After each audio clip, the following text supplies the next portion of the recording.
नमस्कार दोस्तों। अरे कोई है? अरे आ गए एक, अरे दो आ गए, अरे 5 हो गए। अरे वाह, अब बढ़ते जा रहे हैं। बोलो बद्री विशाल भगवान की जय। ये देखिए, ये हमारे भारत के सर्वश्रेष्ठ धाम श्री विशाल बद्री, पंच बद्री में भी सबसे बड़े होते हैं ये, बड़े ही मतलब सर्वश्रेष्ठ है। और हमारे पंच बद्री में आते हैं वृद्ध बद्री, आदि बद्री, योग ध्यान बद्री, भविष्य बद्री और सबसे विशाल जो है श्री बद्रीनाथ, इसीलिए उनको बद्री विशाल कहते हैं। आज का मौसम भी बहुत इनकी सुंदरता में चार चांद लगा रहा है। ये देखिए, और आसपास का नज़ारा।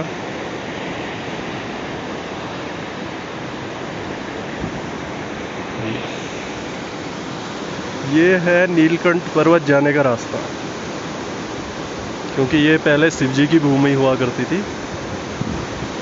और विशाल जो बद्री विशाल है वो बच्चे के रूप में शिव जी के पास आए थे, और उनके लिए ही शिव जी ने यहाँ से छोड़ के केदारनाथ चले गए, और हमारे बद्रीनाथ जी यहाँ बस गए।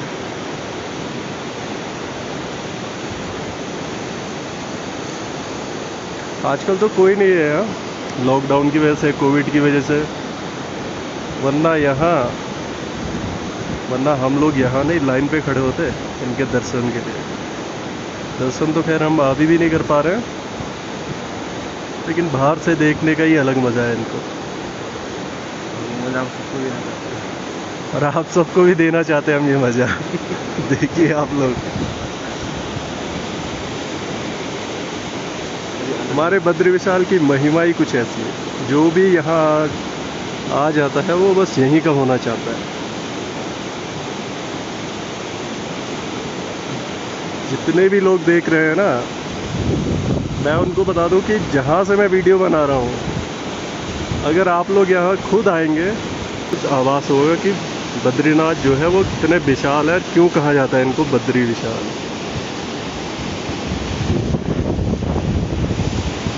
और अभी आपको आसपास का नज़ारा दिखाते हैं।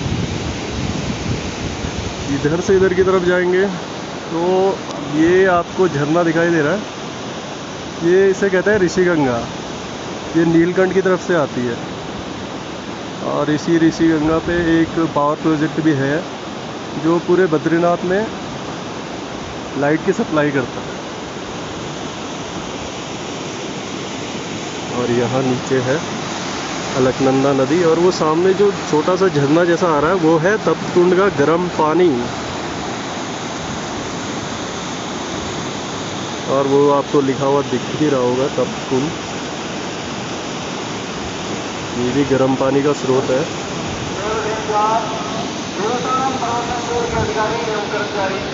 देखिए, आपको अनाउंस भी आ गया। और इस तरफ को है माणा गांव, यहाँ से आप आगे जाएंगे तो आप अगर नदी के मंदिर की साइड से नदी के किनारे किनारे चलते जाएंगे तो आप माणा के सामने पहुँचेंगे।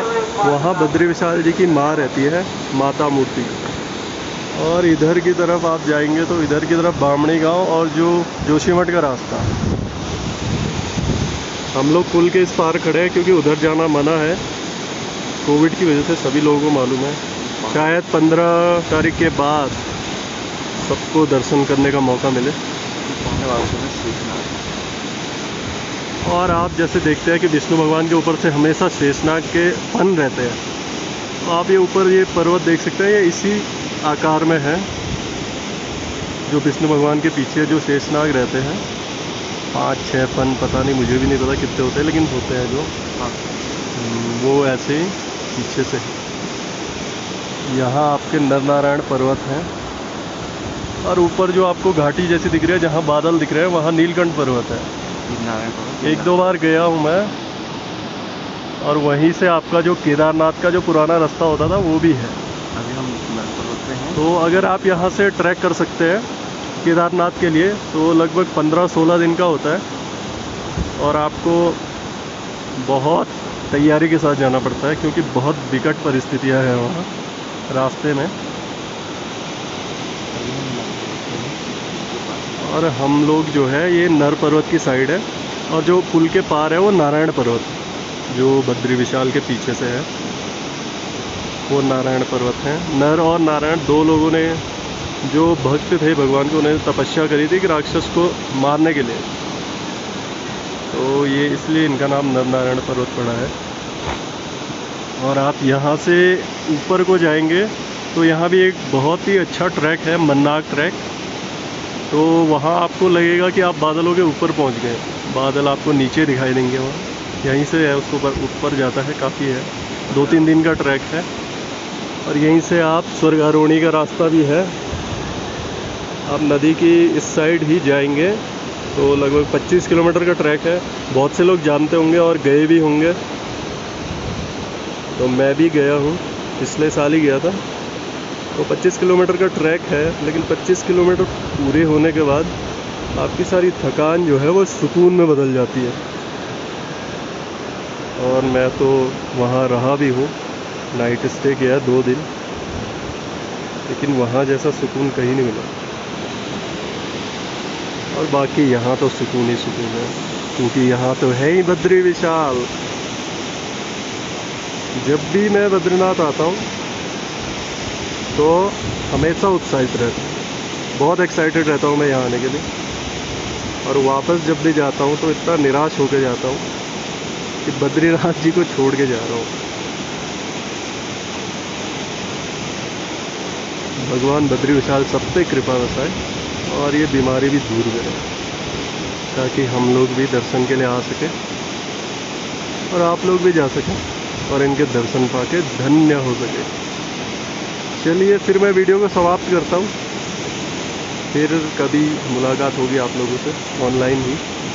और अगर आप लोगों में से कोई बद्रीनाथ आएगा तो हमसे संपर्क ज़रूर करें, आप हमसे मिल के ज़रूर जाएँ। बहुत बहुत धन्यवाद।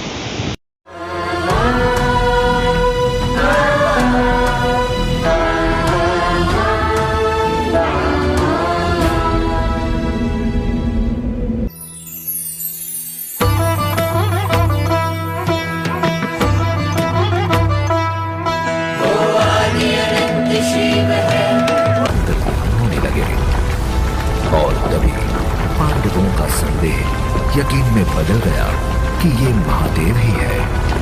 तब भीम महेश पे चढ़े और उनकी पीठ को पकड़ लिया। मानसं वापराधं विहितम विहितं वा सर्वमेतत् क्षमस्व।